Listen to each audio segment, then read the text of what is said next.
Could everybody be seated? We're going to start with the prelude. Go ahead.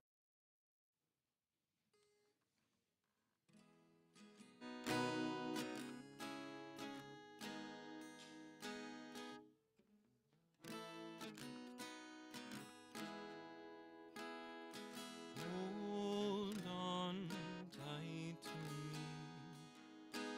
Now close your eyes and try to see a life without you by me, dear. A future impossible to see. All I know is when I'm blue, that it's you see me through. Without you, life is impossible. The people talk about us, dear, saying we won't make it out of here. I hear the fates won't let us be. My ears, they must be broken. I can promise to you, darling, we can make it through. Together we can do the impossible. Steal the stars from the sky. I know we can learn to fly. Together we can do the impossible. Your door. I do these things and more to seize a future for you and me. I can promise to you, darling, we can make it through. Together we can do the impossible.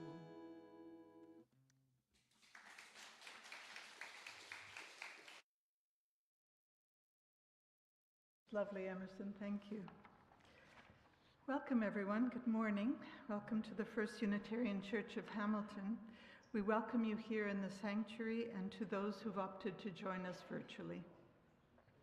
We ask that you turn off your cell phones during the worship service, unless you're using your phones to access our hearing assistance system. My name is Karen Trollitt Kumar. My pronouns are she and her, and I am this morning's service leader. I want to thank today's worship team. We have a wonderful team here today. Music ministers, Emerson Rutherford Paris, Sela Solomon and Ronnie. Tech team, Claire Miles, Eamon Bullock, and John Elliott. Worship assistants, Sue and Ian Johnston. Ushers, Roberta Weiss and Jean Jacobs. Our speaker today is Melanie Parish, a well-known and beloved member of this church. And we thank you all so much for putting this together. In the middle of the summer, it's just so special to have a service with live music and a service that is being streamed. We are gathered today on the shared traditional lands of the Anishinaabe and Haudenosaunee. We offer our sincere gratitude to them as stewards of this land, which is protected by the Dish with One Spoon Wampum Agreement's 3 principles: to take only what you need, leave enough for others, and keep the dish clean. Acknowledging the peoples whose territory we are on and the agreements that guide their stewardship of the land reminds us to reflect on and respect their unique relationship to this land. It's also an invitation for all of us to identify and engage in actions that respect and reinforce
So I'd like to invite Selah Solomon to the podium to sing Swimming to the Other Side by Pat Humphreys.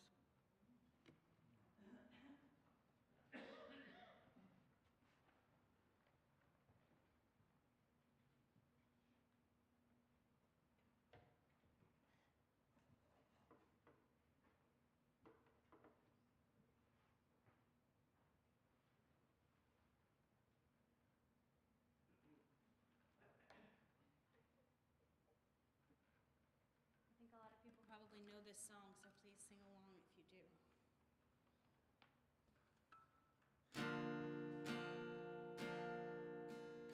We are beneath the great big dipper. We are washed by the very same rain. We are swimming in the stream together, some in power and some in pain. We can worship this ground we walk on, cherishing the beings that we live beside. Loving spirits will live forever. We're all swimming to the other side. I am alone and I am searching, hungering for answers in my time. I am balanced at the brink of wisdom. I'm impatient to receive a sign. Move forward with my senses open. Imperfection be my crime. In humility I will listen. We're all swimming to the other side. We are living neath the great big dipper. We are washed by the very same rain. We are swimming in the stream together, some in power and some in pain. We can worship this ground we walk on, cherishing the beings that we live beside. Loving spirits will live forever. We're all swimming to the other side. On this journey through thoughts and feelings, finding intuition, my head, my heart, I am gathering the tools together. I'm preparing to do my part. All of those who've come before me, band together and be my guide. Loving lessons that I will follow. We're all swimming to the other side. We are living neath the great big dipper. We are washed by the very same rain. We are swimming in the stream together, some in power and some in pain. We can worship this ground we walk on, cherishing the beings that we live beside. Loving spirits will live forever. We're all swimming to the other side. When we get there, we'll discover all of the gifts we've been given to share have been with us since life's beginning, and we never noticed that they were there. We can balance at the brink of wisdom, never recognizing that we've arrived. Loving spirits will live together. We're all swimming to the other side. We are living neath the great big dipper. We are washed by the very same rain. We are swimming in the stream together, some in power, some in pain. We can worship this ground we walk on, cherishing the beings that we live beside. Loving spirits will live forever. We're all swimming to the other side. Loving spirits will live forever. We're all swimming to the other side.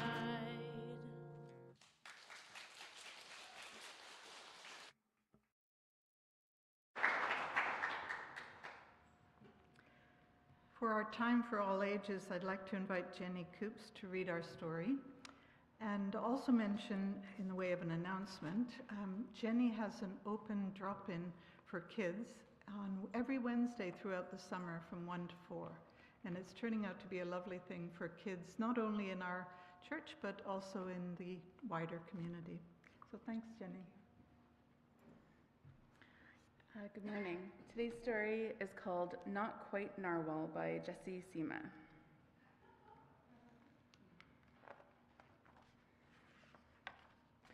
Kelp was born deep in the ocean.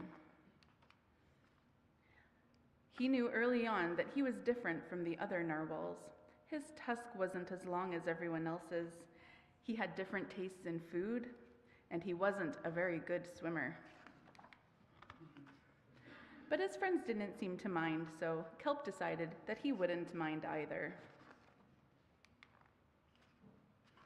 That is, until he was swept away by a strong current. I wish I were a better swimmer. Kelp found himself at the surface, closer to land than he'd ever been before. High up on a cliff, he spotted a mysterious, sparkling creature. It looked so familiar. It looked like kelp.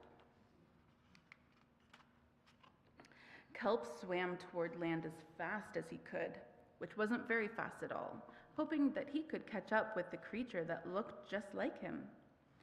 And when he finally reached the shore, Kelp felt a little bit anxious. He had never left the ocean. He was nervous about walking for the first time, but the land creatures made it look so easy. It wasn't. Oof. Ow. But eventually, he got the hang of it. Everything on land was strange and beautiful, but also kind of scary. Kelp began to think that he might never find the creature that looked just like him, but as he stumbled out of the forest, land narwhals. Actually, we're unicorns, and by the looks of it, so are you. Kelp had never heard of unicorns before. They taught him all sorts of new things about his tusk. We call them horns. Wow. They introduced him to unicorn delicacies like the unicone, and they showed him how to gallop. There was no doubt that Kelp was, in fact, a unicorn. He was having so much fun that he didn't want to leave. But then he remembered all of his friends under the sea. Kelp missed them terribly, so he said goodbye to the unicorns and returned to the ocean. Come back soon. Kelp swam toward home as fast as he could, which wasn't very fast at all, hoping that the narwhals would still like him now that he was a unicorn. And when he finally arrived, Kelp had butterflies in his stomach. Welcome home, Kelp. Kelp took a deep breath and told his friends the news. It turns out, I'm not a narwhal. Of course you aren't. I'm a unicorn. Well, we all knew that. They took it quite well. Kelp was happy to be home, but now that he'd experienced life on land with the unicorns, he couldn't seem to forget them. Did he want to be a land narwhal with the unicorns, or a sea unicorn with the narwhals? Kelp couldn't decide. But then he realized that maybe, just maybe, he didn't have to choose.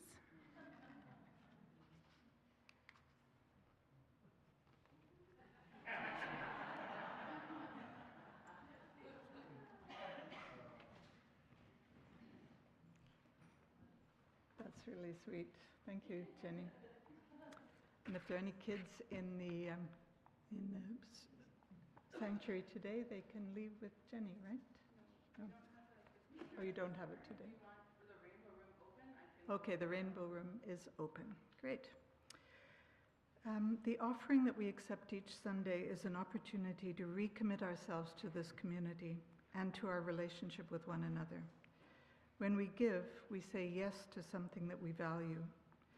With gifts freely given, may we say yes to the values of our faith. We will now receive our offering while we listen to our music minister, Ronnie.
won't let you fall. As low as I've been, I promise to crawl until I'm back on my feet. If something were wrong, do you think I leave?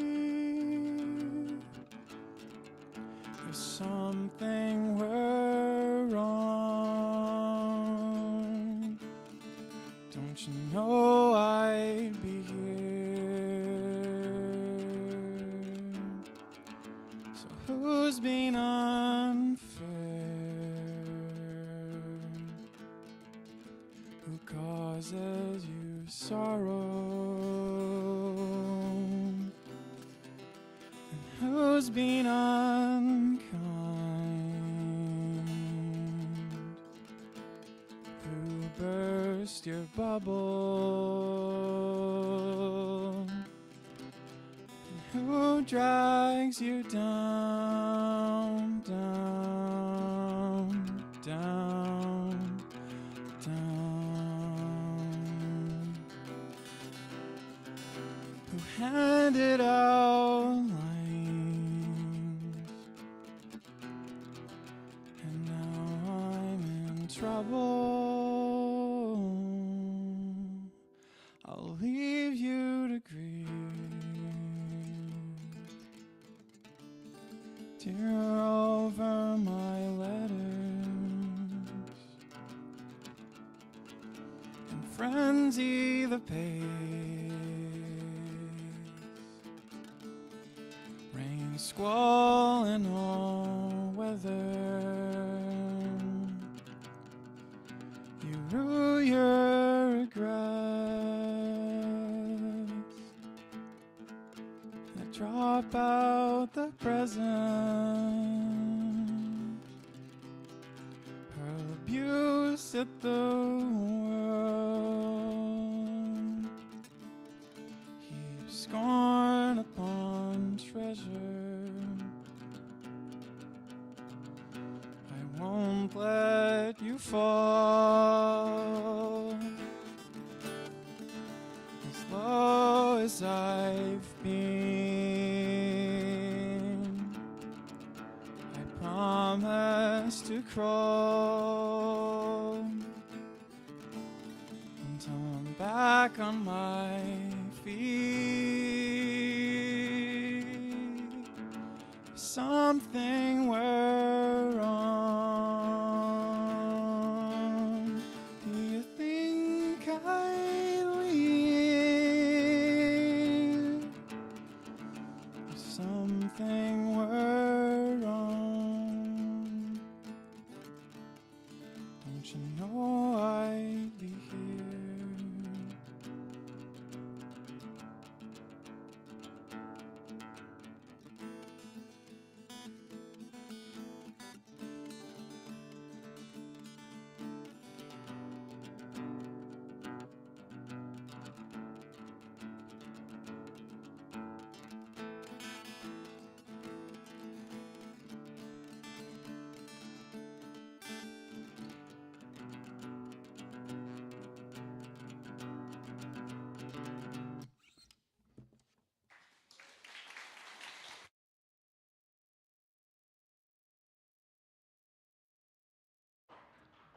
It was beautiful. Thank you.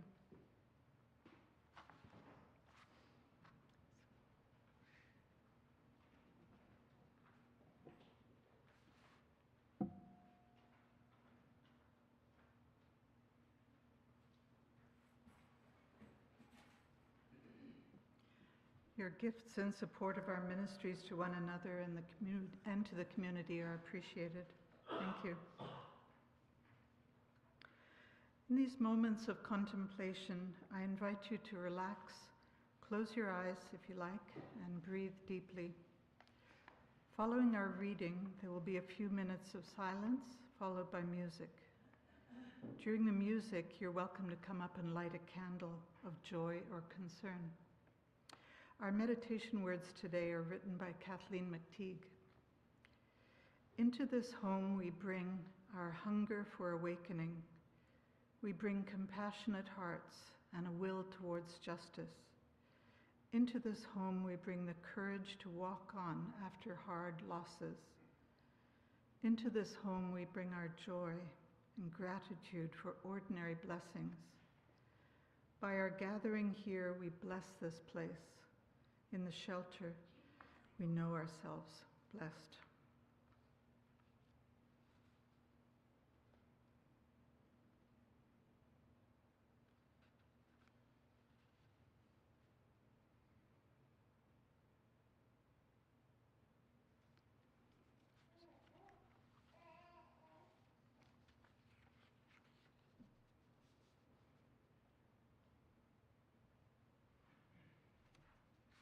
Amen.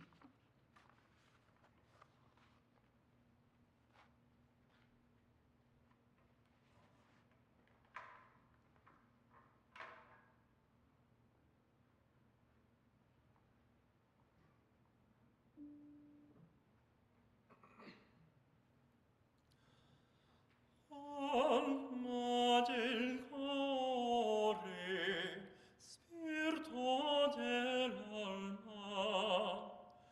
sempre costante t'adorerò,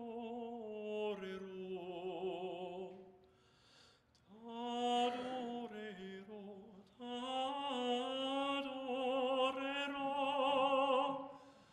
t'adorerò, t'adorerò.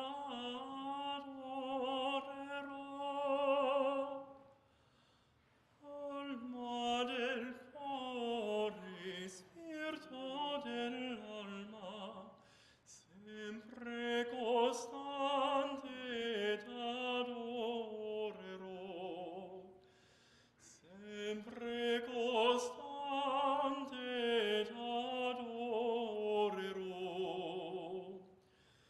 Sarò contento nel mio tormento, seque bella prova potrò, seque bella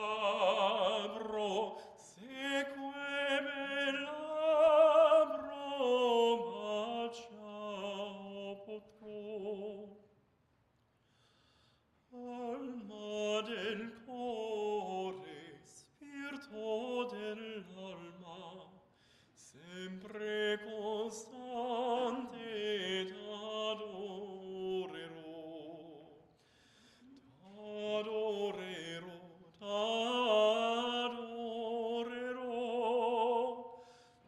t'adorerò, t'adorerò. Alma del cuore, spirito dell'alma, sempre costante t'adorerò, sempre costante t'adorerò.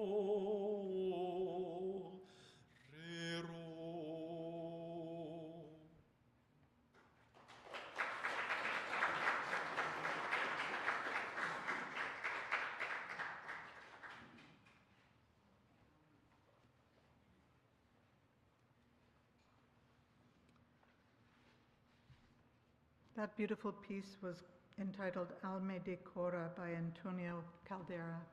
Thank you so much, Emerson. This is the time in our service when we affirm the ways we are connected in this life, when we open our hearts to one another and all that we hold sacred. Today there are no joys and sorrows that have been sent to me, but we celebrate all those joys among us and rejoice in the happiness that flows through our community. We also hold in this space the reminder that some sorrows are too tender to be shared, and we are never alone. Sharing our sorrows and joys is an act of courage and vulnerability, And these are the ways that we weave the web of our beloved community. Now let me invite Melanie to come up and give our sermon.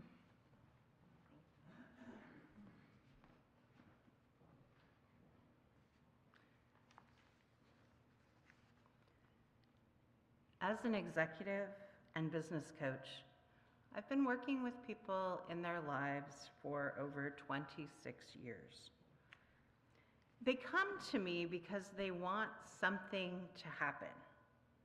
They want something to change in their lives. Usually, they're seeking fulfillment. Sometimes they want to make more money, or they want to create a business, or they want to be a better leader at work. Sometimes they want to be happier with what they have. Sometimes they have problems to solve. I believe that finding fulfillment is a radical act. There are no shortcuts. You don't luck into fulfillment. There's no exceptions. Think of all the famous stars who have a trail of failed marriages, or people who have turned to drugs and alcohol with all their money trying to be happier. Having a fulfilling life takes a special kind of leadership. We usually think of leadership as leading others, being loud and proud and bossing people around. But we have an opportunity to lead our own lives intentionally. Life is a series of quick and regular choices and some decisions that get you there. It's being in touch with yourself enough to know when you've gotten there. It takes saying no to things that don't get you there. We sometimes luck into an aspect that contributes to our fulfillment. For me, marrying Mel was very lucky. Being adopted by amazing parents was lucky.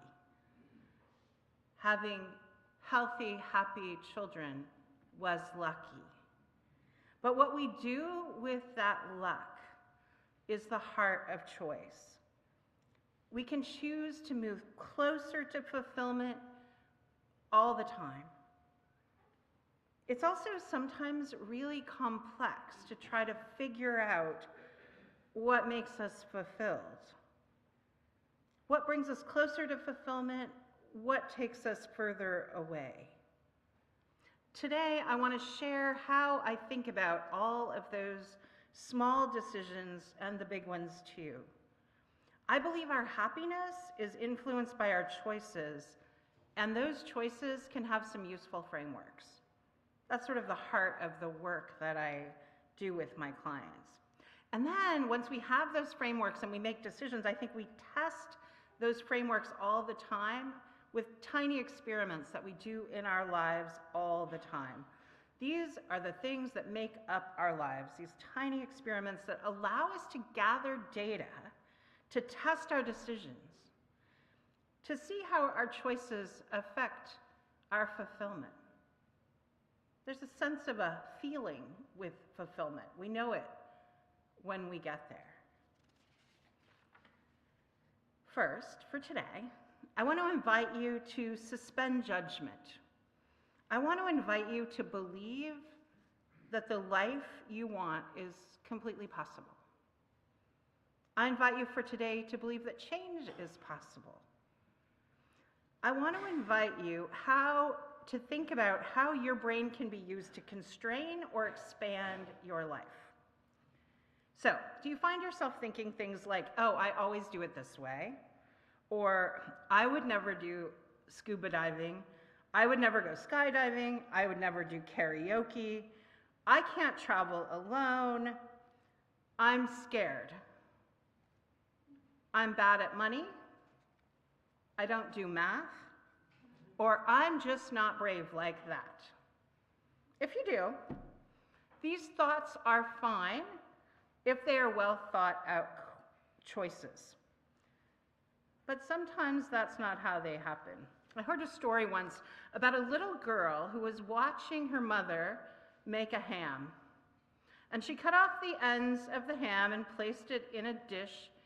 And as it was a big family holiday, and the little girl said, "Mama, why do you cut off the ends of the ham before you cook it?" And her mom said, "I have no idea. It's what my mama did, but she's in the other room. Go ask her." So the little girl trotted in, went to her grandmother and said, "Grandma, Mom said you always cut the ends off your ham. Why? Why do you do that?" And she said, "I have no idea. But your great-grandmother's in the other room. Go ask her." So she walked into the other room and said, "Great-grandma, why do you always cut the ends off the ham?" And she said, "I never did have a damn pot big enough for that ham." So our thoughts can become like the ham, a structure in our brain that we don't know why it's there and it's not useful to us. So I want us to think about neuropathways. These things become superhighways in our brain. Neuropathways are essentially communication lines within the nervous system, and they're formed by connected neurons that transmit signals from one area to the other. Mel helped me with this part. These pathways are crucial for everything from simple reflexes to complex thoughts and actions. And the signal that travels along the axon is electrical, and the signal between the cells is chemical. So the way that we think actually becomes embedded in our brains. The electrical signal doesn't change, but the chemical connection can change. This happens when we learn. So being intentional about the learning that we're doing and what we feed our brain is how we rewire our own thoughts. We want to create stable and intentional neuropathways that head us in the direction that we want to go. Good mental hygiene. Anybody ever heard of learned helplessness? We don't want to do that. We don't want to have a superhighway in our brain about that. We also want to avoid negative self-talk. We don't want those superhighways in our brain. When I start working with a client that has a high level of negative self-talk, "Oh, you're not good enough, what will people think of you?" I usually think that in order to change that, it takes about 5 years. It's the hardest work I ever do, and it's really slow. But you can work on it today. You can start today. Once you've cleared out some of these negative thoughts, you want to get to some sort of neutrality. And after you get there, after you get to the belief that change is possible, then you can start to think about vision.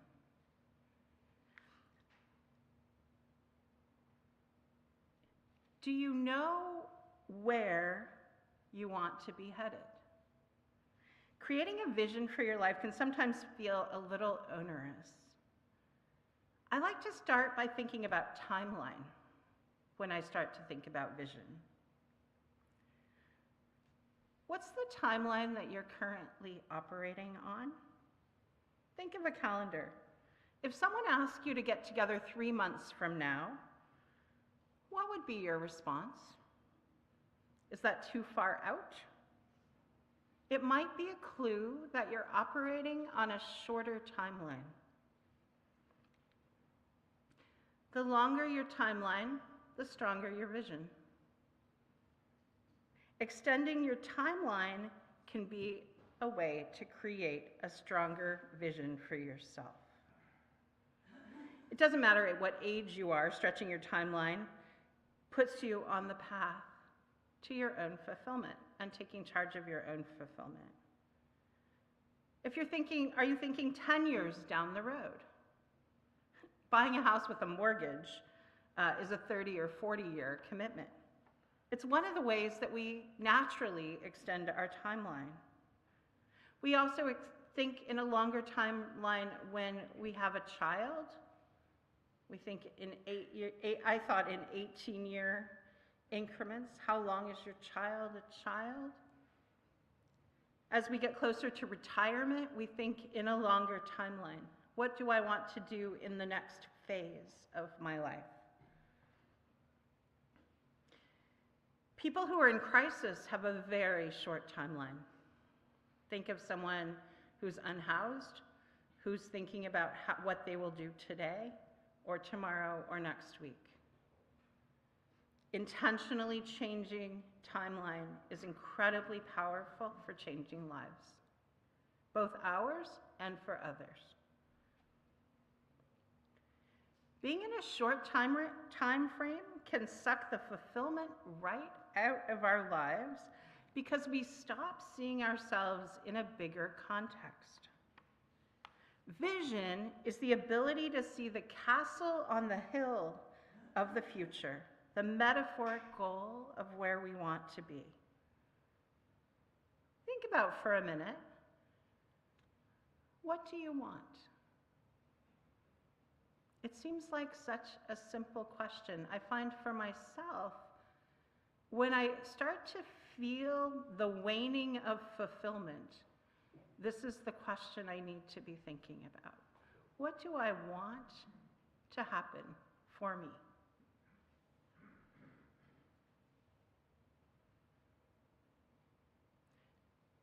Take a second to think about your own life. What are you going to do this week? What are you going to do this month? What do you want to make sure you do this summer? What's important to get done before Christmas? What's exciting to do before next summer?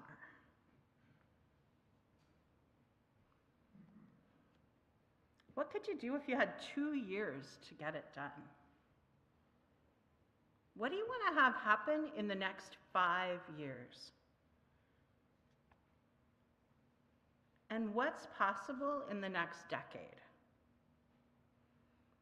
For us, we just finished a kitchen remodel. It was 10 years in the making, maybe 20. We moved in and thought, wow, we'd like to do this someday. And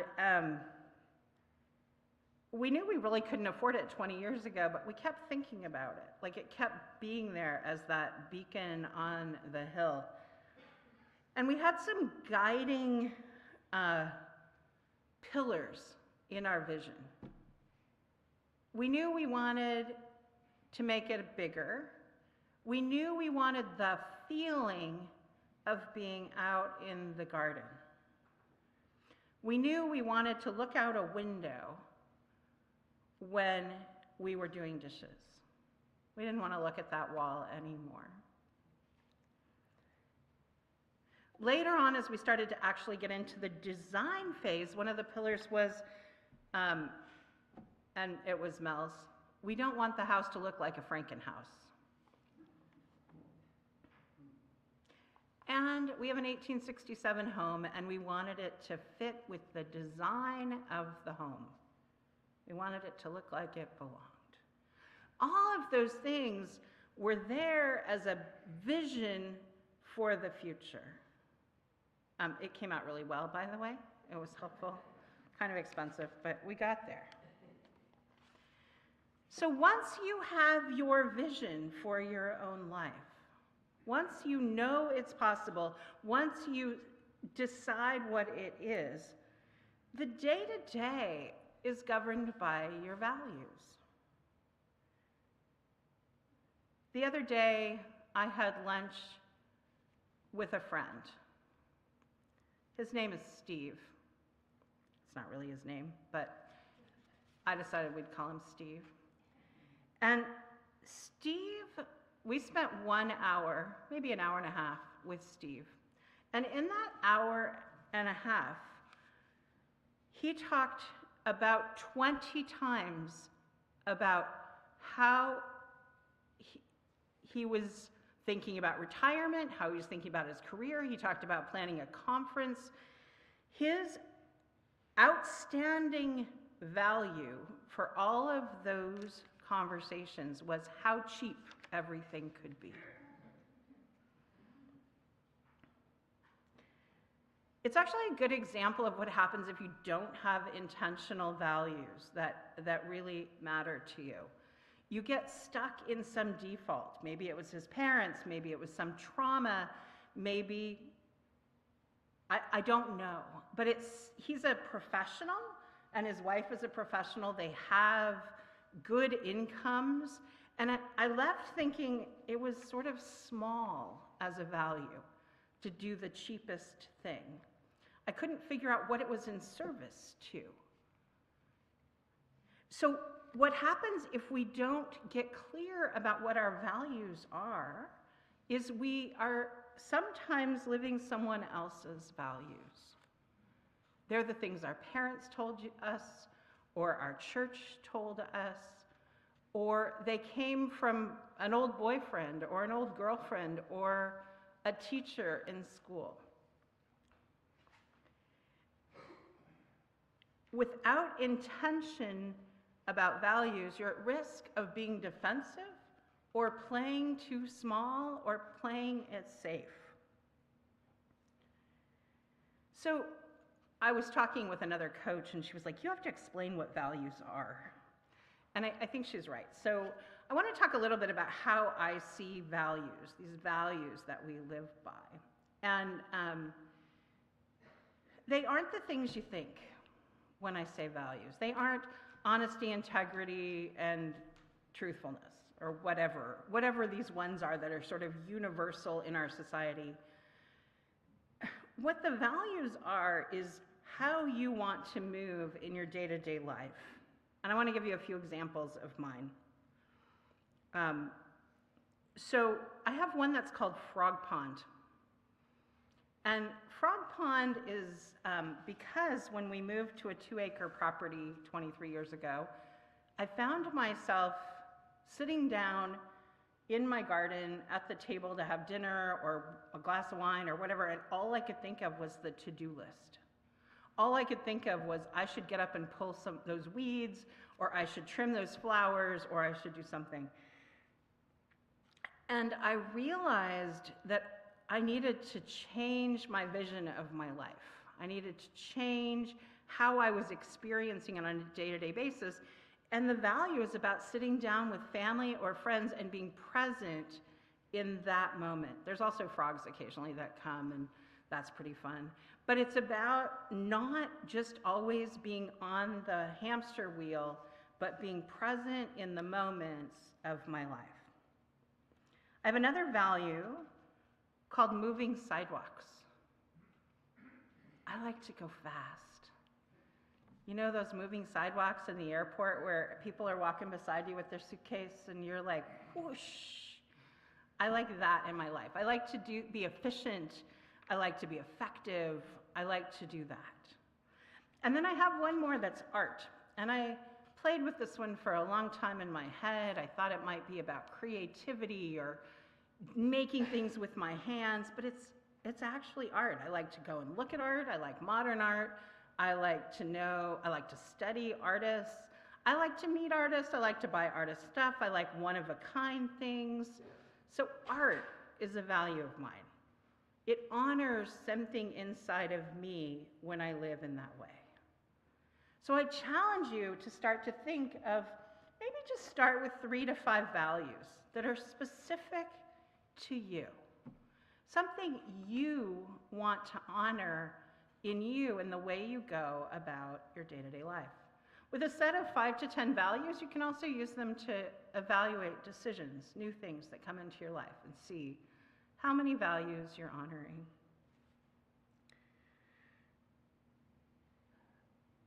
The next thing I want to talk about is that we are not done. We are evolving. We are growing. We are learning. We are changing.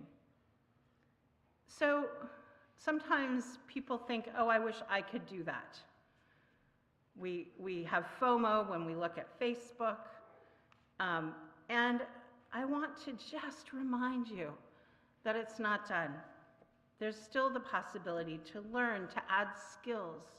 We can all skill up in whatever it is that we want.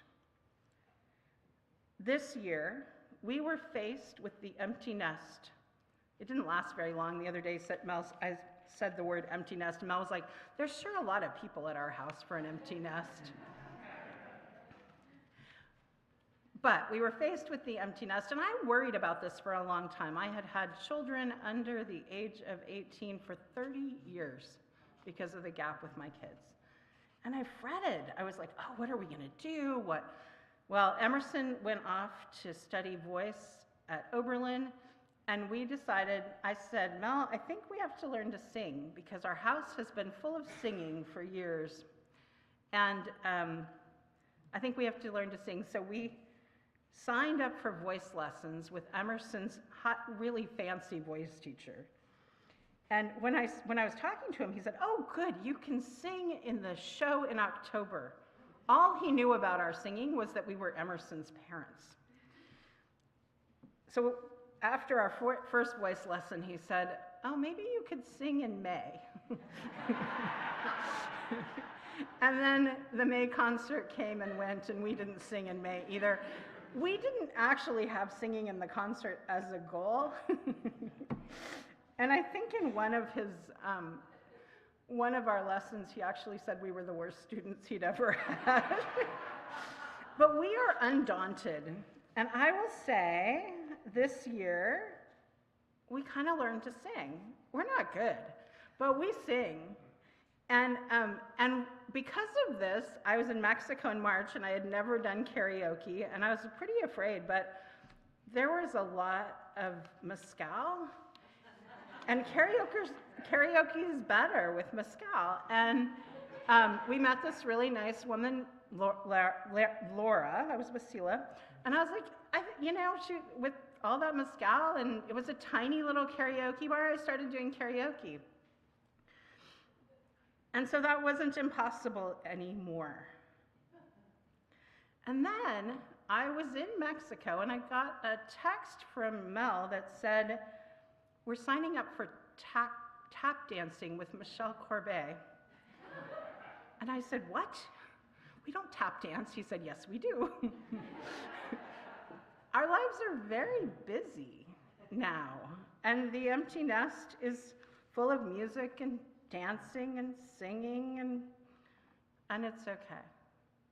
I don't know what comes next, but I know that there is an attitude that I want to take toward new. I want to try it. I don't want to be constrained by my own thoughts. I want to be up for learning. I want to be up for adding skills to my professional life, to my personal life, to my marriage, to my parenting. It's not over. So I invite you to think about, what skills do you want to add to your life? What would make your life richer? You want to learn how to make sourdough or banana cream pie, or maybe you want to come to karaoke with me. So I want to talk just a minute. So now you've got a roadmap. You've got a framework for vision. You've got values. You've cleaned up your mental hygiene. The neural pathways are flowing free and clear, and possibility is all over in your life. So what's going to get in your way? It's those thoughts. We have these things called saboteurs. We call it, it's a technical coaching term. We call them saboteurs.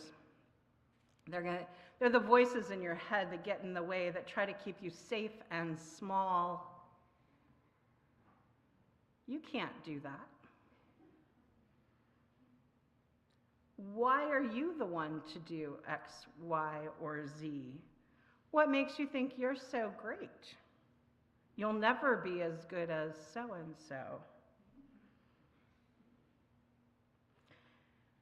It's impossible to lead your own life if you're going the same direction as somebody else.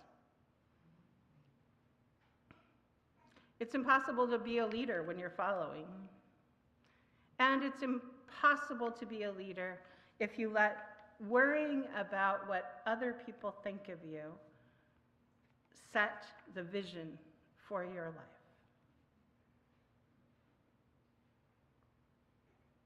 It doesn't mean that you don't consider your impact. As a leader, we always have to be aware of context, of our lives, of other people's lives, of our privilege, of our marginalization, and our impact. So it doesn't mean that we disregard our impact, but it does challenge us to be open to possibility. So in conclusion, I want to challenge you to take up more space in your own mind. As Unitarians, we try to help others. We work on our selflessness. And sometimes this gets in the way of us living our lives in a way that creates our own fulfillment. I'm not asking you to be selfish, but generosity can be possible from a fully expressed life. I challenge you to create vision, to be curious about your own values, and to relentlessly go after fulfillment as you lead your own life. I brought some books. I wrote a book called The Experimental Leader, and I have some to share with you. I'm just going to give them to you. I don't know how many I have. I'll give them till they're gone. And it's been a pleasure to be here with you today.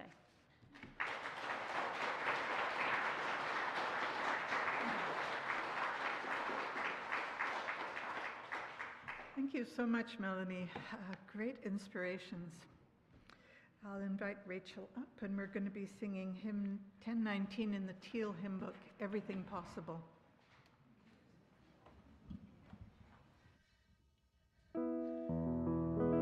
Let's sing what she said, in a way.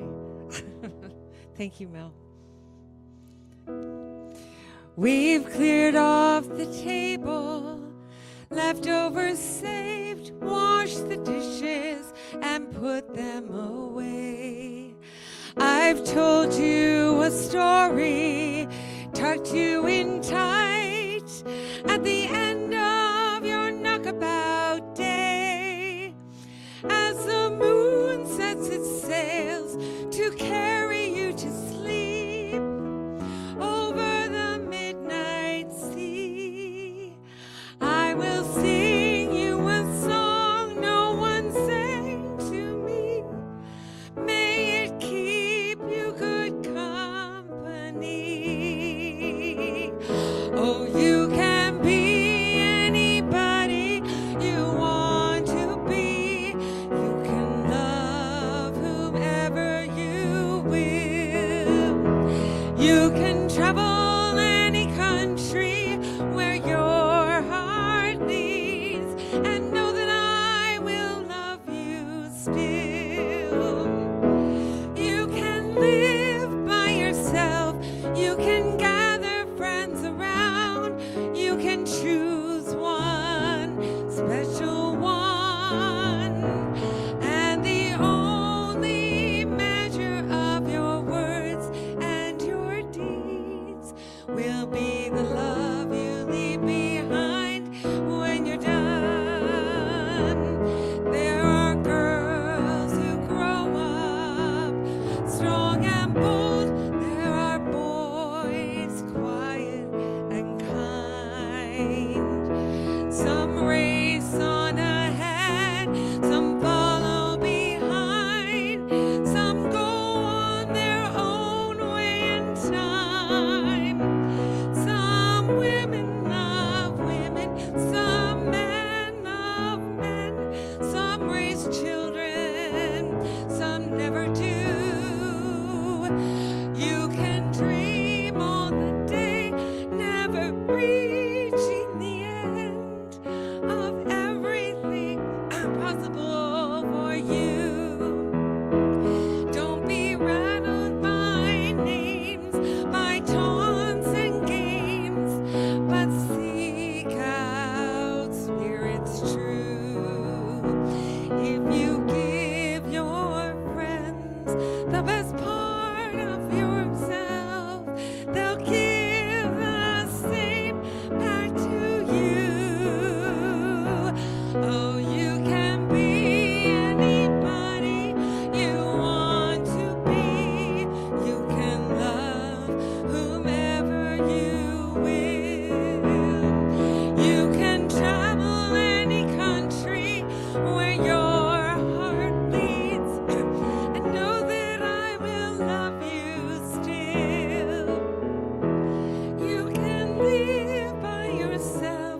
During the week that follows, may you each have time to reflect about ways you can live your life more intentionally and align your life with your deepest values.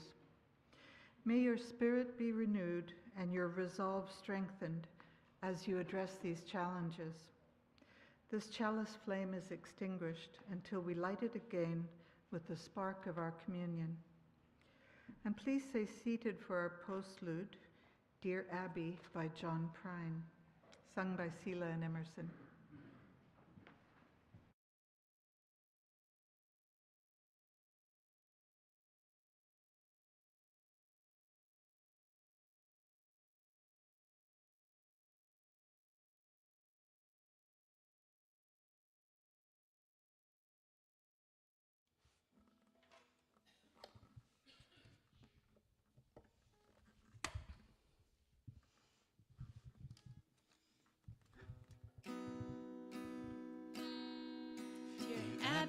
Dear Abby, my feet are too long. My hair is falling out and my rights are all wrong. My friends, they all tell me I've no friends at all. Won't you write me a letter? Won't you give me a call? Signed, bewildered. Bewildered, you have no complaints. You are what you are and you ain't what you ain't. So listen up, Buster, and listen up good. Stop wishing for bad luck and knocking on wood. Sign, Dear Abby.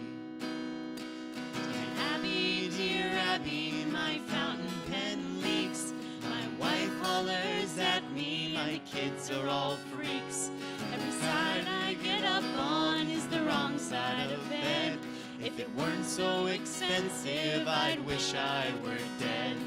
Signed, unhappy. Unhappy, you have no complaint. You are what you are and you ain't what you ain't. So listen up, Buster, and listen up good. Stop wishing for bad luck and knocking on wood. Sign, Dear Abby. Dear Abby, you won't believe this, but my stomach makes noises whenever I kiss. My girlfriend, she tells me it's all in my head, but the stomach tells me to write you instead. Sign,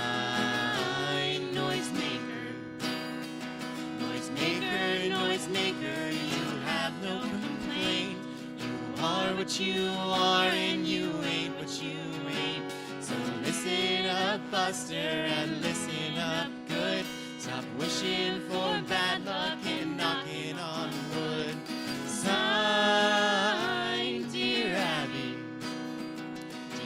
Dear Abby, well, I never thought that me and my girlfriend would ever get caught. We're sitting in the backseat just shooting the breeze, with her hair up in curlers and her pants to her knees. Sign, just married.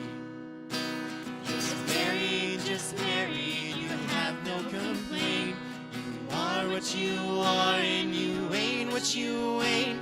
So listen up, Buster, now listen up good. Stop wishing on bad luck and knocking on wood. Sign, Dear Abby.